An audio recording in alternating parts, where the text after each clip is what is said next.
Okay, well, we're on lesson 70 of a workbook of A Course in Miracles. My salvation comes from me, and there's a lesson in here that an old friend of mine, the old man used to try to teach just about every day that the problem and the solution can be found right next to each other in the same spot. And that's what Jesus is attempting to offer us, the hope of remembering and understanding today. But there's an incredible line in this lesson that little paragraph.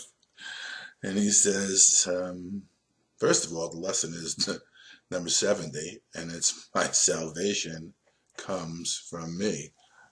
Where else could it possibly come from? Since outside of you, there is nothing. And something that I like to remind myself by reminding everybody is, please don't depreciate the power of your mind by thinking there's something outside of it. Since all illusions of salvation have failed you, surely you do not want to remain in the clouds looking vainly for idols there when you could so easily walk on into the light of real salvation. Now, I don't know how many of you hear that, nor do I know how many more attempts to find salvation where salvation is not you have left in you.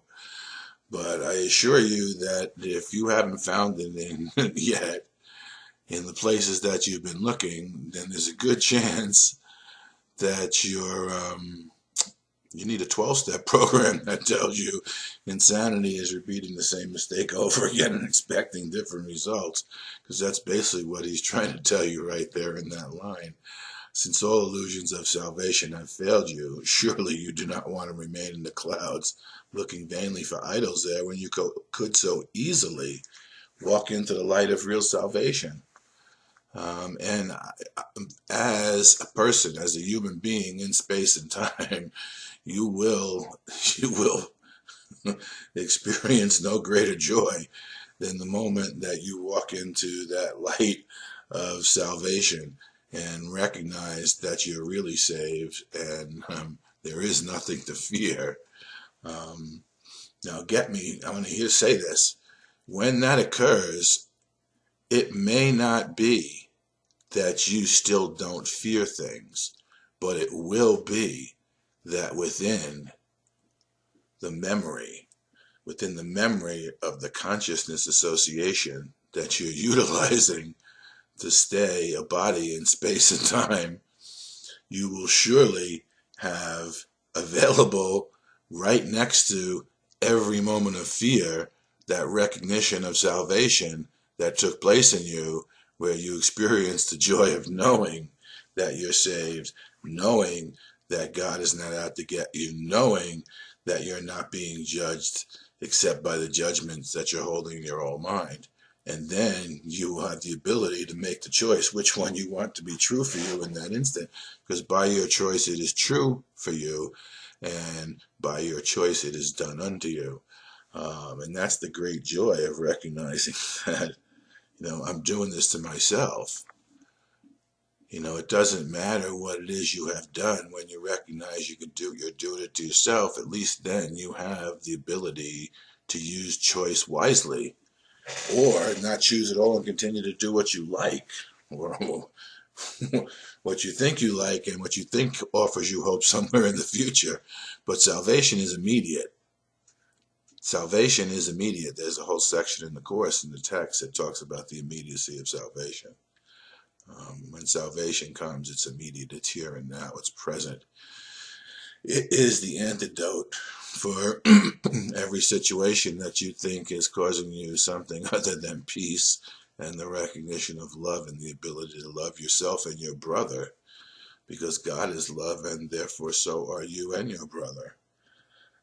Try to pass the clouds by whatever means appeals to you. Now that's a broad stroke of a statement. Whatever means you could use to get through those clouds, you get through those clouds. Whatever means appeals to you, try to pass through them.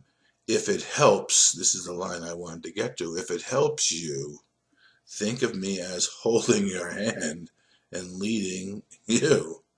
And I assure you, this will be no idle fantasy. And as I have said from my own experience, when Jesus makes a promise to you, it is a promise kept the minute you decide to enact and play your part in the allowance for him to keep that promise and show you the faith and trust that he has in you. Because like him, it was put in you and given you in your creation by your eternal loving Father. And the apple doesn't fall too far from the tree in this case. So my salvation comes from me. All temptation is nothing more than some form of the basic temptation not to believe the idea for today. That's it. How simple is salvation? You're doing this but to yourself. That was the great news. I know that I talk about this all the time, but you have no idea the joy it brought me to realize that, and to realize in that moment that I could undo it all, and it was all undone, not by the power of what I thought did it, but by joining with the power of my Savior. And allowing him to save me, I am saved. And allowing me to be saved by him, he becomes the Savior of me and the Savior of the world which I'm given to save. And that's good news. I mean, it unlocks a door for you that perhaps you've passed by a number of times and decided there are other ways out. But that's the only door, the only way out. Salvation seems to come from anywhere except from you. So too does the source of guilt.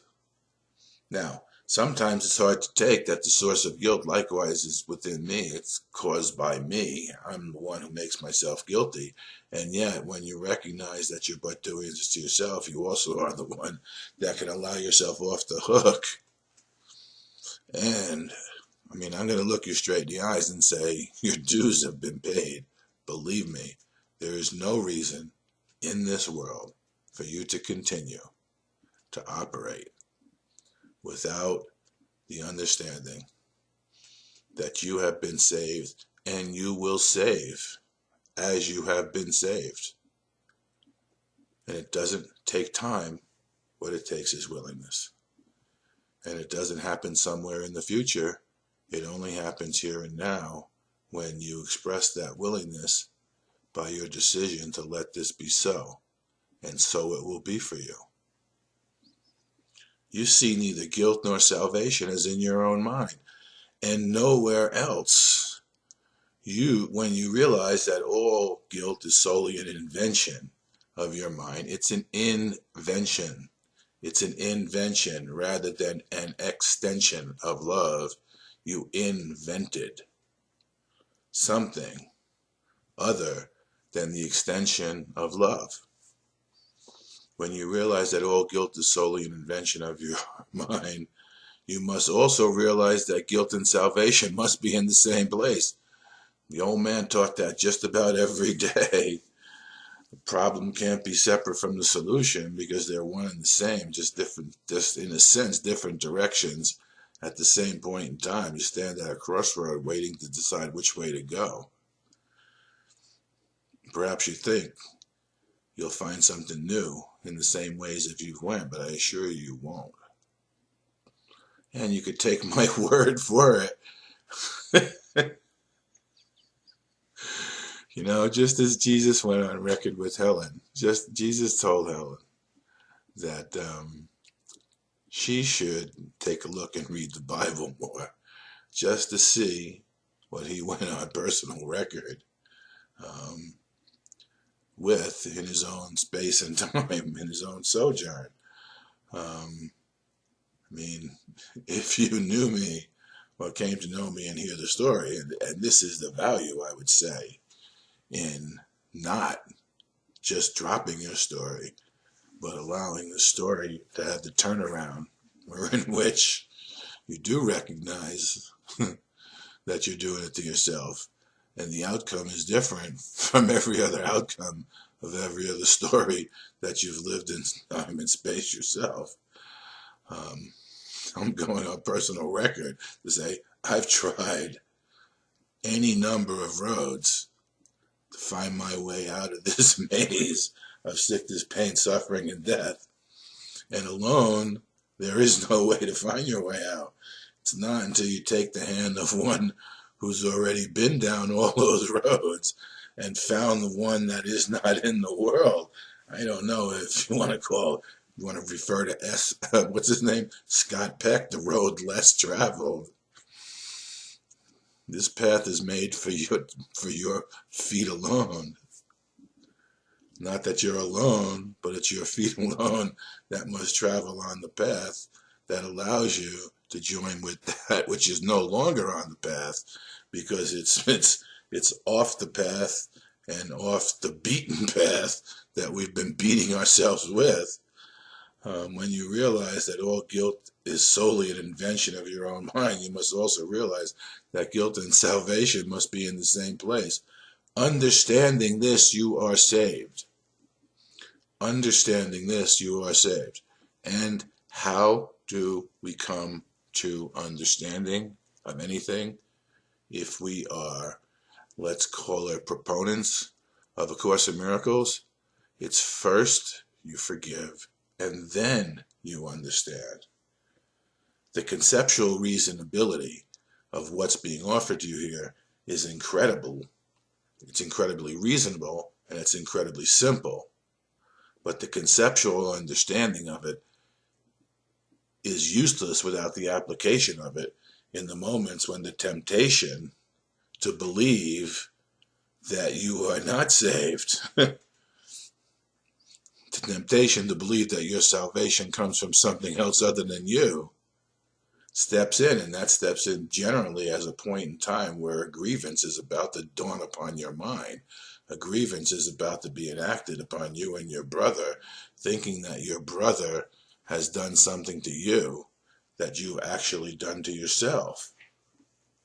Sometimes that's a tough pill to swallow, but the results of your willingness to utilize the antidote for the pill that you've swallowed in attempting to hold the grievance and understanding and utilizing the idea that your salvation comes from you, and forgive yourself and therefore your brother for what it is you think is happening, and recognize that it's happening for a reason that you have not thought of yet within your own human condition, that you're being offered the door out of hell rather than a continued way into hell.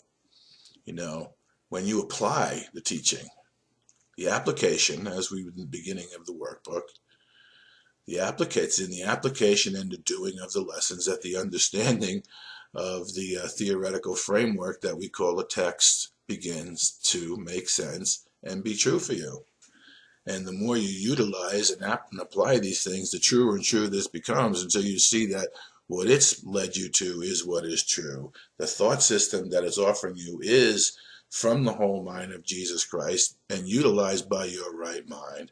It allows you, even as, even with an ego, to at least have the ego trained, because the ego loves to learn, loves words, loves concepts. It loves to utilize the concepts. So when you allow the ego, you feed the ego these concepts, and it begins to utilize the concepts. There's a point in time where you get hooked by your own teaching, and even the ego is giving you back the right-minded concepts so that in your right mind you could remember to apply them, and in the application of them comes the solution to the dilemma you find yourself in.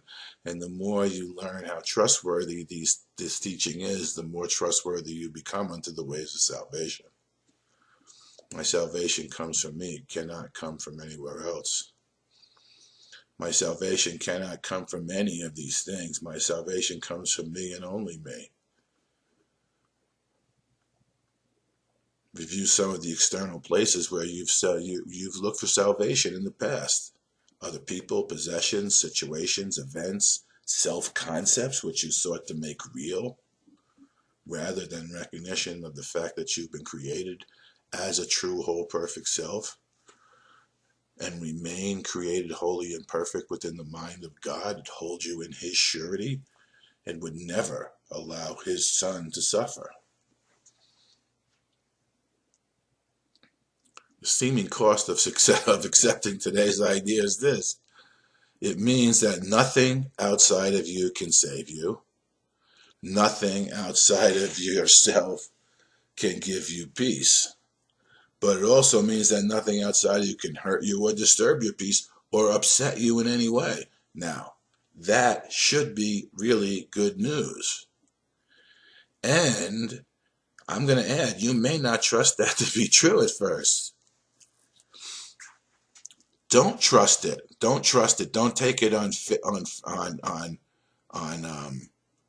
value of the words.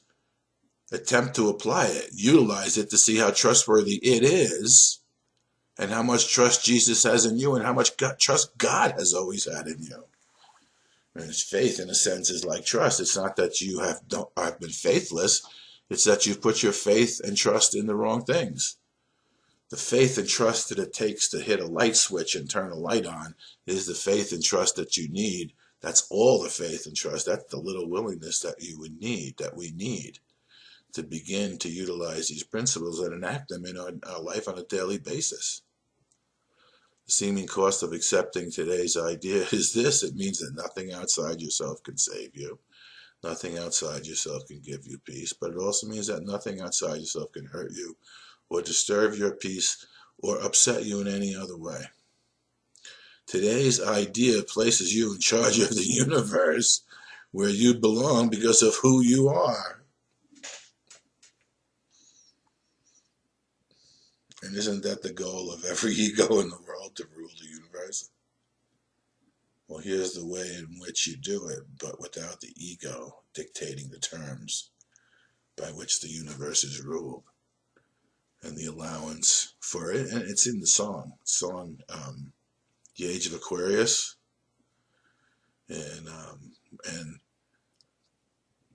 truth will guide the planets, and love will rule the stars, rather than allowing the stars to rule your love life. You, as love, have come to rule the stars. The age of Aquarius in esoteric tradition is the age when the crown chakra of mankind opens and allows the light of reality to shine into it and shine away the darkness. And that's exactly where you find yourself, and that's where the great reversal occurs. No longer will the stars rule your love life, but love, you as love, will rule the stars and rule the universe, and it'll be a universe of love. Because it'll be a universe that's ruled by the true, whole, perfect divinity that you are, and the totality of your reality as being what love is, I might add. So sum total of the totality of reality is what love is. Love is the sum and substance, as the old man once said. Love is the sum and substance of the entire universe, of the totality of the universe, of which you cannot not be separate and apart from. It's impossible that you're separate from everything. The idea that you can maintain that separation is what, and the attempt to do so, is what causes sickness, suffering, pain, and death. And you no longer have to do that. You can stop this instant if you want and put an end to it. And then learn to walk the ways of salvation with your brothers by your side. There's a line in the song, to lead must follow.